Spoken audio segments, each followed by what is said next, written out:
Hello guys, now the topic I am going to take for you guys is searching algorithms.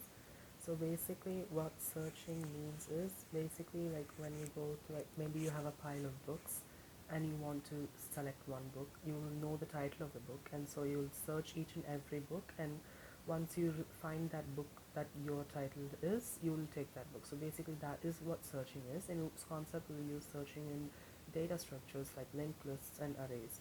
So there is two ways to do searching, and one way is linear search and another way is binary search. So first of all, let's look at linear search. It's the most basic way of searching a linked list or an array. So assuming we have an array like 5, 4, 1, 10, 9 or something like that, and our target is say 10. So linear search would employ this following method. So first of all, your target is 10. You would have the array right here. You would take the first element, which is 5 right here. You would compare if 5 is equal to 10 or not. Here it is not equal to 10, so then you just move to the next element. The next element is 4. You would compare that with 10. It's not equal to 10, so move to the next element. So 1, you would compare it, same, not equal to, and then 10 comes, and then 10 is equal to 10. So 10 is equal to 10 is true. You would count which index that comes in. So that will be 0, 1, 2, and 3. So the output would be 10 is found at index number 3.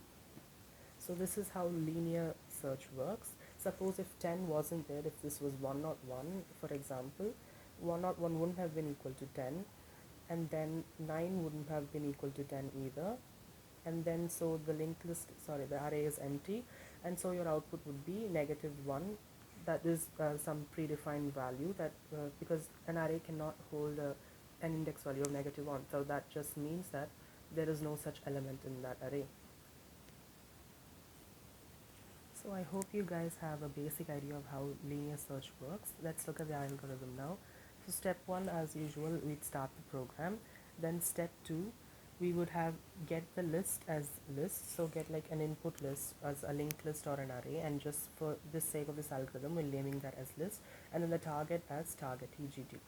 Then the step 3 is we initialize a traversing variable t. So this traversing variable would be used to traverse the whole linked list, and we'll set that as t is equal to 0, and initialize another variable position -1. This variable pos will actually help us identify what position it is. So when we find the target, which position it is, like if it's in the third position, that position, that's the number of the position, would be stored in this pos, and then we would print that as the variable. Then the next step would be a while loop. So while t is less than or equal to length, while length refers to the length of this list right here, repeat steps 5 and 6. So steps 5 and 6 would be if list of t is equal to target. So basically the list, you have a list, and if list of t, I'll show you an example right in a minute. If that index value element of that list is equal to target, so if that is true, then you would assign position is equal to t, that is that index value right there, and you would print it, that is the element is found in this position. And then we'd go to step 8, which is essentially this is just exit the program. And then step 6, if this fails, like if that element is not equal to target, then you would just increment t by 1, and you would just repeat step 5.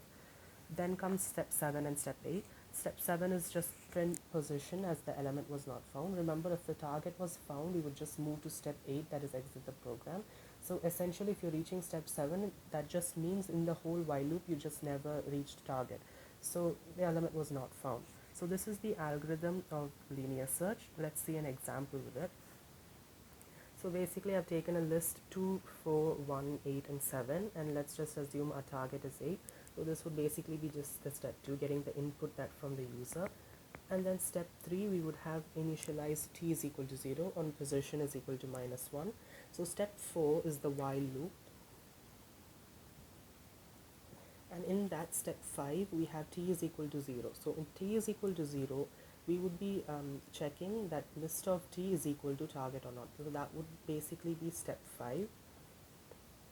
So in this case, at t is equal to 0, we have 2. and is 2 equal to target, which is 8. No, 2 is not equal to target, so that's false. So next what we would do, as the algorithm states, we would increment t by 1. So while incrementing t by 1, the second iteration would go t is equal to 1. So now list of t, which is list of 1, that is 4, and the target of 4. So we are checking if list is that this element 4 right here is equal to the target or not. So is 4 is equal to 8, that is false. So basically move on to the third iteration. So t is equal to 2, t is equal to 2, so list of 2 is 1, so list of 2 is 1. Is 1 equal to 8? No, that is false. This basically means move on again, increment t by 1 again. So t is equal to 3, and list of 3 is 8. And so when list of 3 is 8, 8 equals 8, this becomes true. So now what happens when it becomes true? When the target element is matched with an element from the list, we would assign position is equal to that value t. So here the position would be now assigned as 3. Now we would print something like the output is found at the in the list at the position at the index value 3. So that would be your output, and the whole program would end there. So after we assign position is equal to t and print it, we will go to step 8, which just says exit the program. So this is an example of a linked list. Suppose if 8 wasn't there, suppose if this was something like 88, then the step 4 would continue with another iteration, basically comparing 7 with 8, and 7 and 8 are also not equal. So there is no other element in this list. The list is exhausted. So basically we would reach step 7, print position, which would be -1 as we first initialized it. That indicates the element was not found in the list. So this is a little example of a code that I just wrote.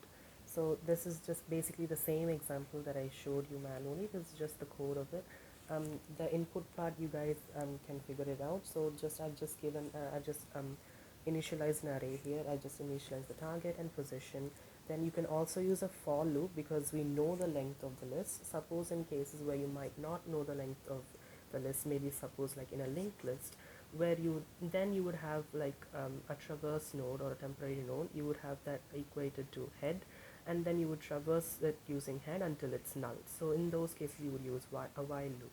But here I know the length of the list, so I'm just using a for loop right here. So just the for loop syntax, and if the array of I is equal to target, so every iteration i's value would be incrementing. So if that particular value here in the array is equal to target, if that is equal to target, I'll just change the value of position to that particular index, and I would say that the element is found, and then I'd break the loop. And then to check if the element was found or not, I've just initialized position as -1 right here. So I can just check that. So if some element has been found, obviously the position's value will be changed to some different value. So position will not be equal to -1, so this won't be executed in that place. But if this never went in, that is, if there was no target that matched, then position value would not have been changed, so it will still stay at -1. So this if statement would execute, and it will print element not found. And that is it for this, just a snippet of code. Alright, I hope you guys understood linear search, the algorithm, and the code example that I had given. So now let's look at the linear search's complexities. So first we look at time complexity. So this will be denoted by big O of n.